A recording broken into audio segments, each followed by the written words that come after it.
Your faithfulness and what you give matters to God.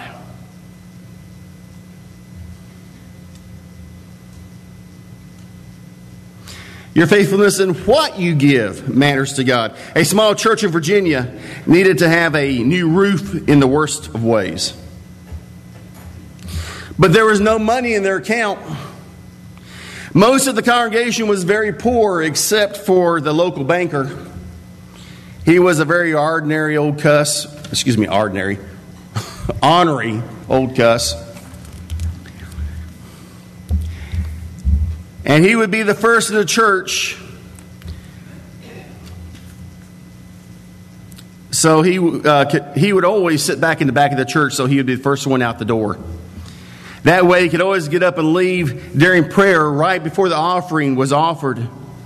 One day on the way to the church, an accident in front of him made him late. And when he got there, the only place to sit was on the front pew in front of the pastor. As the pastor prayed for God to send them money for the roof, a piece broke off and fell down, hitting the banker on the head. He immediately yelled out, "I'll give $1,000 for the roof." And one man back in the back of the church yelled, "Hit him again, Lord."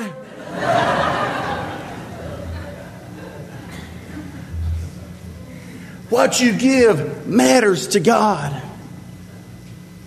That's why we have a little camera in our offering plates, and I'm going to let you see what everybody gives. No, I'm joking with you.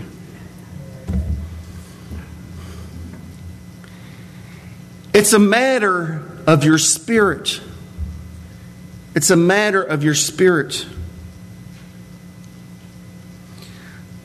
If you would, turn to Luke chapter 12, verses 15 through 21. Luke 12, 15 through 21. Go ahead and turn there because I didn't put it up there on the PowerPoint.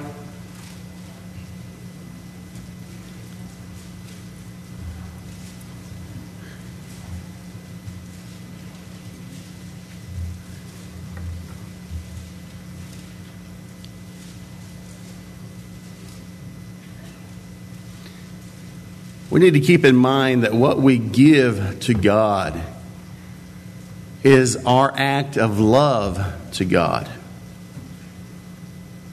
And it reflects our love, no matter what that amount is.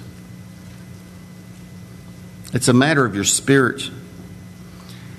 The scripture text says, someone in the crowd said, "Teacher, tell my brother to divide the inheritance with me." Ever been there? Jesus replied, "Man, who appointed me a judge and an arbiter between you?" Then he said to them, "Watch out. Be on your guard against all kinds of greed.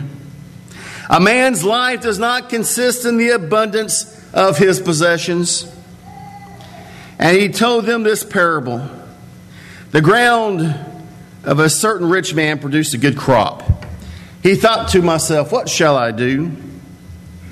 I have no place to store my crops." Then he said, "This is what I'll do.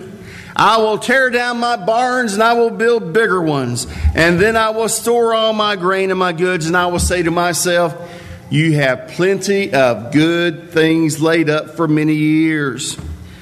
Take life easy. Eat, drink, and be merry." But God said to him, "You fool." Thanks for keeping that turned on. "This very night your life will be demanded from you. Then who will get what you have prepared for yourself? This is how it will be for anyone who stores up things for himself, but is not rich toward God. If you are not faithful in what you give, you are not going to be faithful in much else." That's the simple truth of it. Your attitude toward giving, your faithfulness in giving, is a direct reflection of your spiritual relationship to God. Have you ever considered that giving is a test. Like I said, God doesn't need it. But giving is a test. Giving is not God's way of raising money. It's God's way of raising His people. Giving is for your benefit, not God's. It's a test.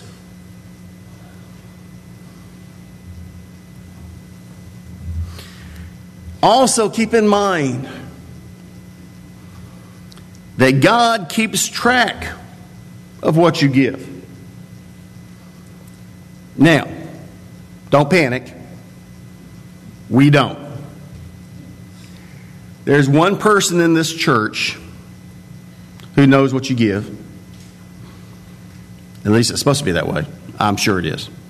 One person in this church that knows what you give and keeps track of it just for the purpose of your tax records at the end of the year.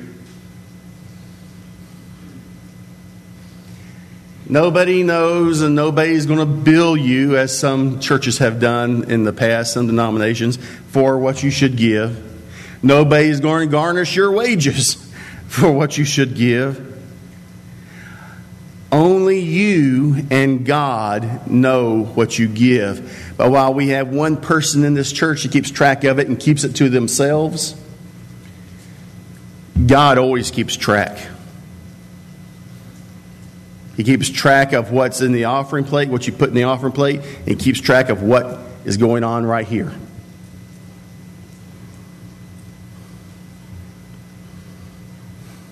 You know, they say, Visa, it's everywhere you want to be,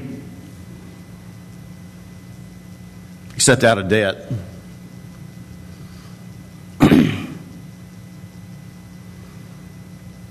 God knew that people were not giving as they should.